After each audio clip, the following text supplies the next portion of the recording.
Welcome to the Kit Car History File series, where we'll be going through the industry's past. We'll be visiting old marks of long ago, some modern ones, some mostly older stuff. A lot of archive information with photographs and information on the cars they made, the people involved, and what happened to them. Hi, welcome to the Total Kit Car YouTube channel. My name's Steve Hull, editor of TKC Mag and TotalKitCar.com. Welcome back if you're an old hand around here. If you're new, I know I keep saying it, but welcome. In case you're not sure what you've found in your algorithm, on your feed, we look at the 75-year history of the UK's kit car industry, and we're proud to do that. There's some great cars we cover, some great designers, some great manufacturers, and some quirky stuff as well. And also, not just kit cars, we look at other interesting, possibly historic motorsport subjects as well, which if you look at the menu of videos we have on the channel, you'll kind of get the idea, I hope. And I do stick around, and I hope you enjoy what you're listening to. We're closing in, as I write this, in May 22. Right, I'm stuck on magazine speak, I do apologise. As I record this in early May 2024, we're rapidly closing in on 1,000 subscribers for the YouTube channel.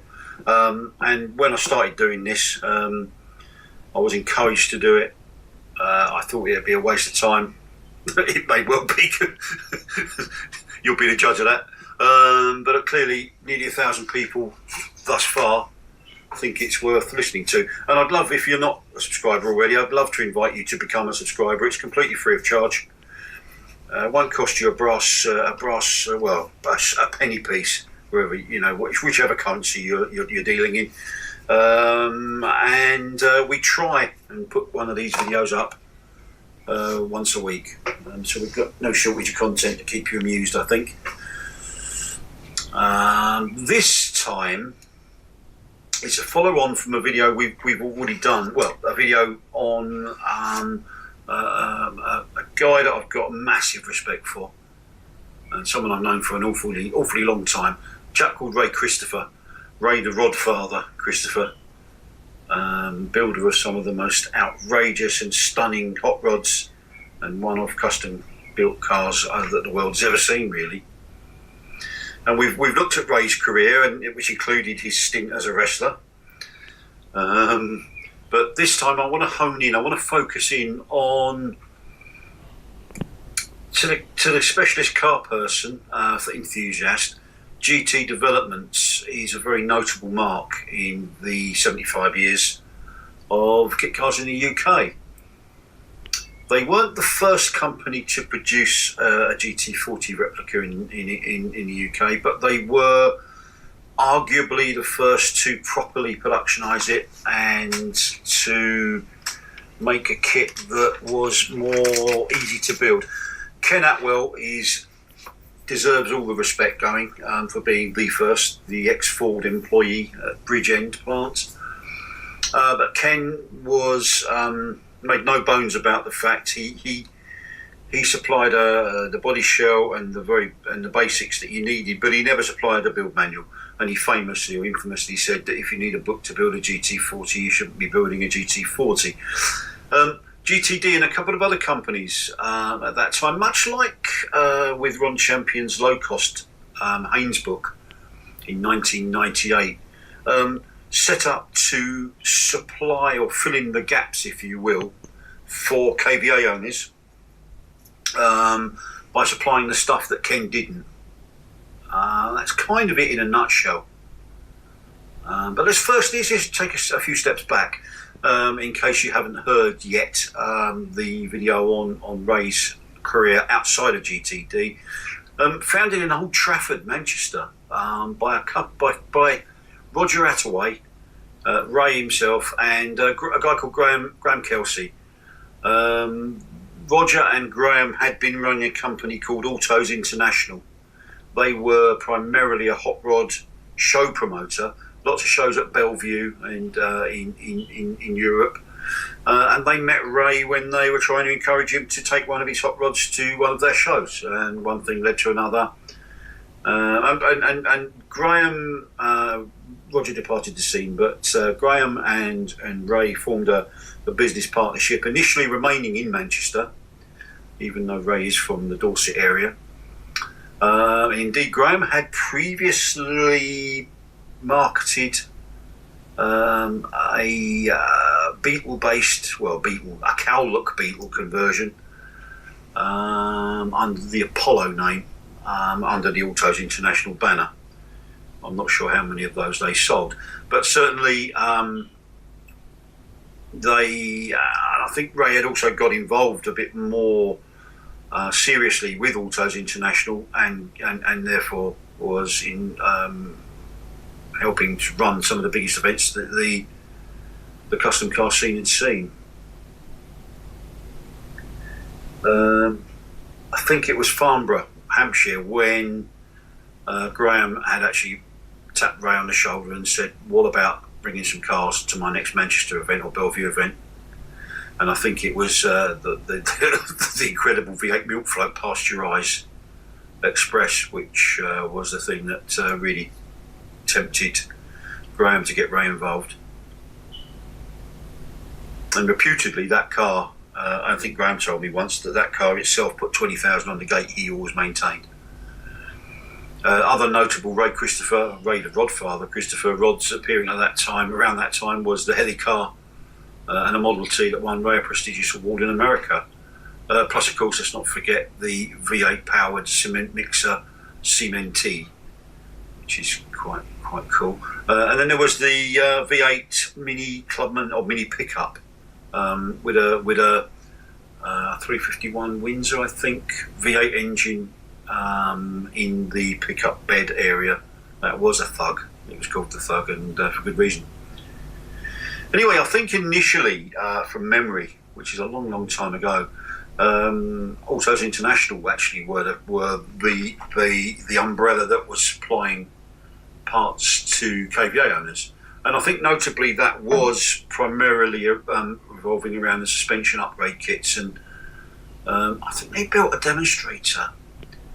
In fact, I'm certain they did, which was known as KVA GTD. And I think there was actually an initial intention to co-produce the model, although I don't think that came to anything really. I think Ray's first car, Ken's first KVA GT40, I'll get it right in a minute. So I'm being distracted, unforgivable. The first KVA GT40 replica, I think, might have been based on Cortina parts. The GTD, or Autos International one, used Granada parts. And it was just, I think you get the gist. It was stuff that KVA didn't do, or Autos International felt that they could improve on, really.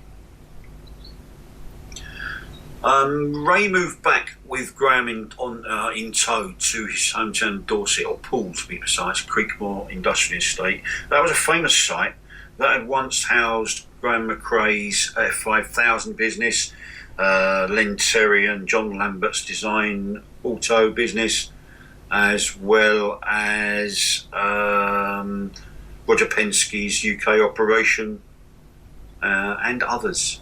It's quite a famous industrial estate, that one. So Ray went there in 1984, and I think that that time they officially became GT Developments, I'm pretty certain. A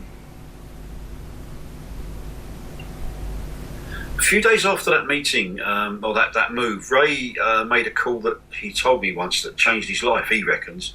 Within a week, an entourage from full Germany arrived at the Poole workshop to discuss Ray's building of a GT40 replica, which began in earnest, I think, in July 1984, although detailed drawings for it weren't produced until 1985.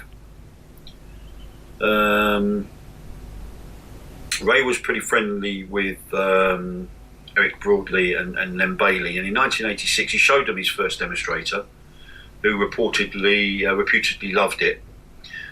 And Eric broadly were said to have offered encouragement and help, suggesting that they retained a space frame chassis rather than use a monocoque for simplicity of build, I think.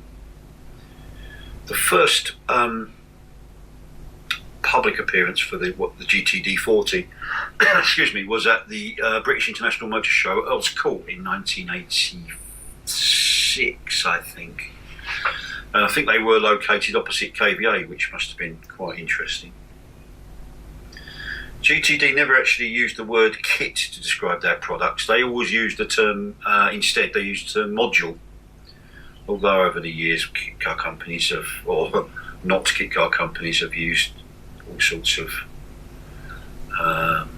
packages, component, all sorts of things to miss the word kit out for some odd reason.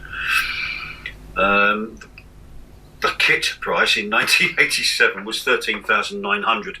Although they did the American term, or the American style turnkey minus, which American listeners will be familiar with, which basically was everything bar engine gearbox, or engine transaxle should be more correct, and possibly wheels and tyres.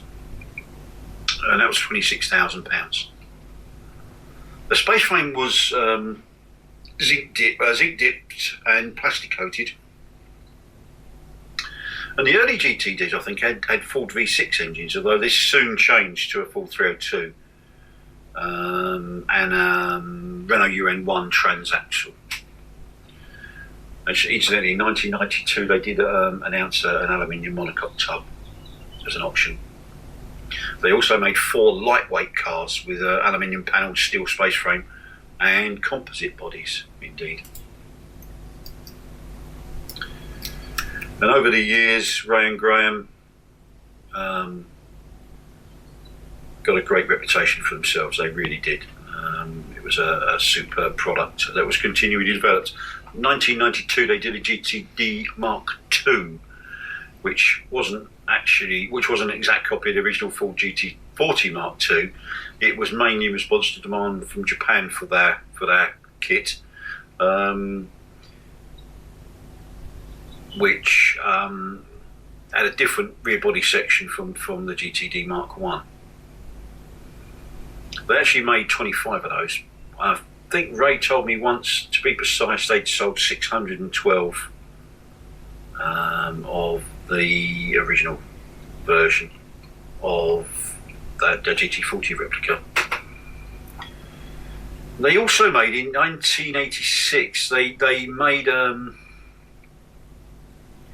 think spurred on by the fact that Ray knew Eric Broadley and they got on really well, and he made such a success of the GTD 40, he kind of wanted to enhance that further with a superbly engineered kit with a T70 replica. They got the user services of Eric Broadley's son Andrew, who helped them source parts for the 70, and they also had the services of some top ex-Ford engineers, including the aforementioned Len Bailey and a guy called Pat Murphy. And in fact, it was Eric Broadley, actually, I'm told, that asked Ray if he could do another model, what it would be. And when he replied a Lola T70 Mark II, Eric Broadley gave him full blessing and full encouragement, which is how it turned out, really. Apparently, there was a set of original T70 moulds that were borrowed from specialist mouldings in Huntingdon, who made the original bodies. And GTD's GT40 chassis was amended, as well as a suspension for T70 purposes, which featured unequal length double wishbones and A-frames at the front, with upper transverse link wishbones at the rear. And customers could choose Ford V8 or even Rover V8. Surprisingly, I think they might have only sold, they might have sold less than, I've heard several figures, 7 or 9, but certainly I think it was less than 10, surprisingly. There was also a dabble with a McLaren M8 replica, which Ray wanted or intended to be a one-off for himself. Although knowing Ray, if someone had wanted a replica of his replica, he probably would have supplied them with one. I don't actually know if that car was built. I think he did it around 1990, but that was an interesting extra that not many people talk about. There was also another interesting. We're going to talk about Spectre in a minute, but we're going to stick with the GTD banner for now. There was a very interesting Fiesta Mark II based sports car that appeared in 1998, little two-seater, very pretty little thing. It was actually commissioned by a Chinese company for their domestic market. Although the deal fell through, and GTD toyed with the idea of launching it in kit form in the UK.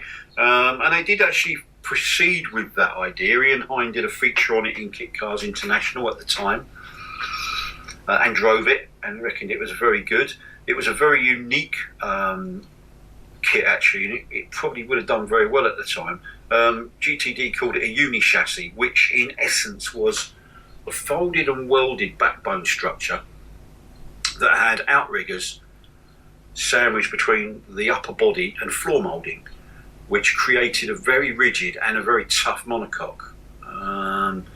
People often speculated on the identity or the source of those headlights, by the way, and I can put you out of your misery with that. They're a Vauxhall Corsa Mark II.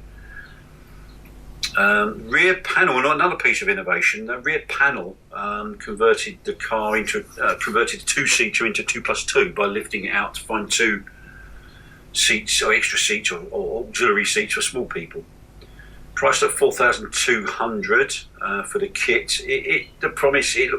Future looked promising for it. Sadly, for whatever reason, and I suspect it was over copyright reasons, perhaps, they never proceeded. It was withdrawn. I believe 4 were built. They were probably prototypes and mules and stuff, but I don't think any were sold, which is unfortunate, because as I say, it was a good thing. Now, the Spectre is an interesting project. It really is. It was a real British supercar attempt. Slightly to the side of GTD, a separate operation, really under the Spectre Motors name. The first one, the R42, the R standing for Ray, and the 42 because it was 42 inches off the ground, hence sort of mimicking the GT40 way of naming things.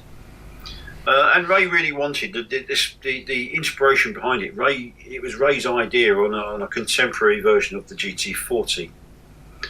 The first mock-up, which was a scale model, was unveiled in 1942.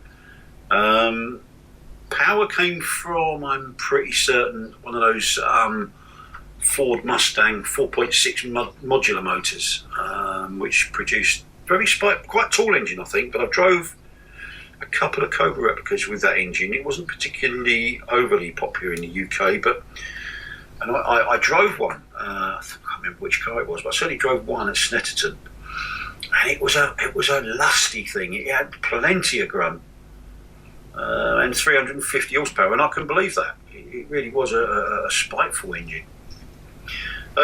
Back to the 42. The R42, it wasn't lightweight, but it featured a GRP body, and it weighed at 1550 kilos.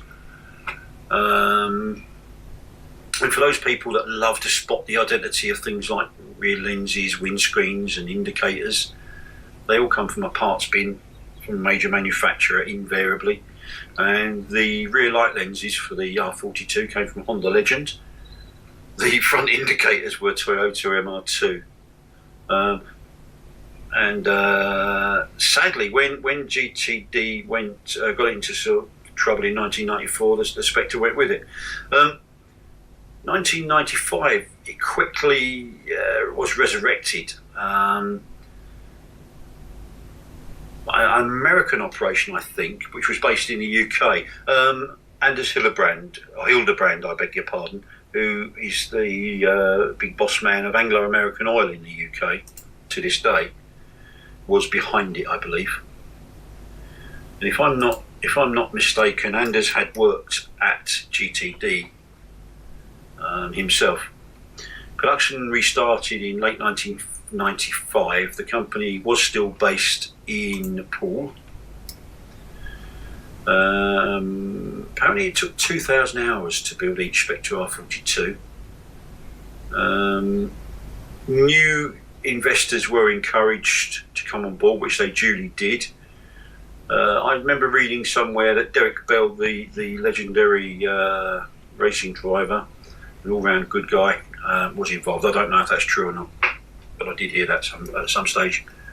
R42 did appear in the movie, actually, in a low-budget film called RPM in 1997, which stars none other than Malcolm McDowell and Rosanna Arquette. Prices started in 1995-96 at $69,950, which at the time I think was £1,500 more expensive than a Porsche 911 RS, I think. And I also hear, you often get it sometimes, people sort of complaining that the supercar image was damaged by the fact that the key fob was from a Ford Fiesta. So I'll guff as far as I'm concerned. If it worked, it worked. Not sure how many R42s were made. I've read various figures from 45, 42 to 23, so it's somewhere in between those, I expect. In 1997, a revised version of that car called the R45 appeared in October of 97 at the London Motor Show. Was said to be easy to build. It was equally as sexy looking, that's for sure. Had a lot more high tech on it, and they were looking to sell it at sort of closer to £90,000. I think ultimately the R45 was just never meant to be, and sadly just 2 prototypes were built of that one. So it's kind of interesting. So if you can find, well, you probably won't find an R45, but an R42 would be an interesting find if you can bag one of those at one of these specialist auctions somewhere. Anglia Classic Cars, or whatever they are, their auctions always throw up incredibly rare stuff and unusual stuff.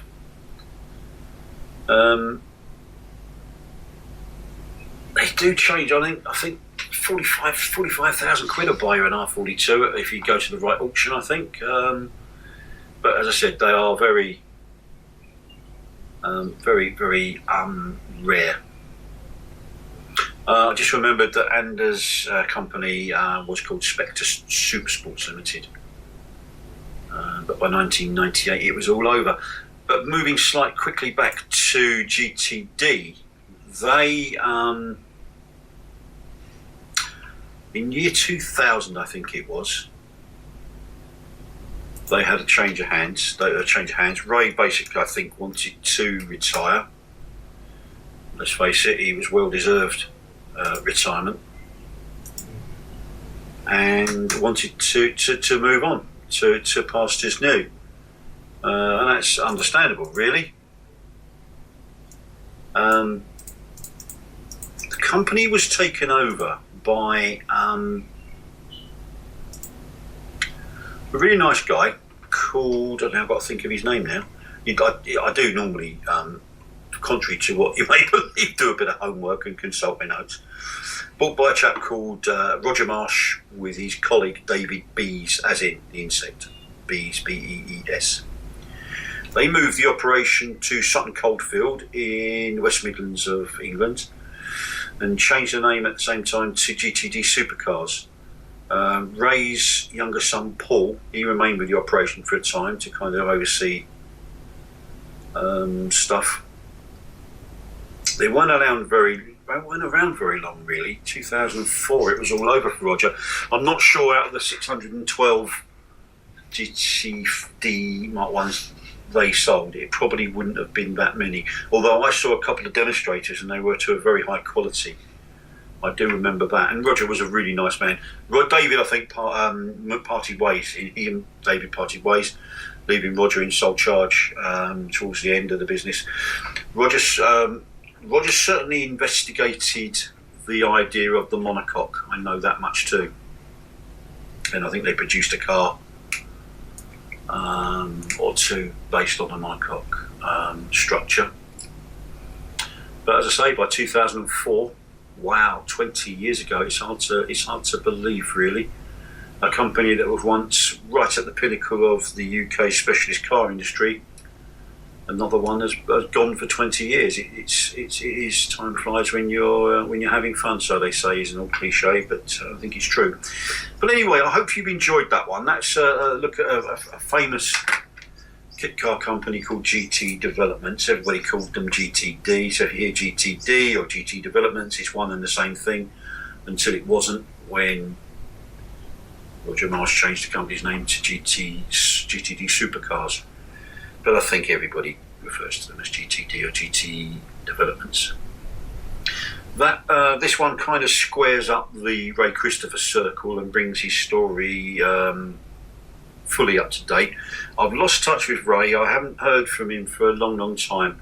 I hope he's doing well, and I hope he's enjoying his retirement.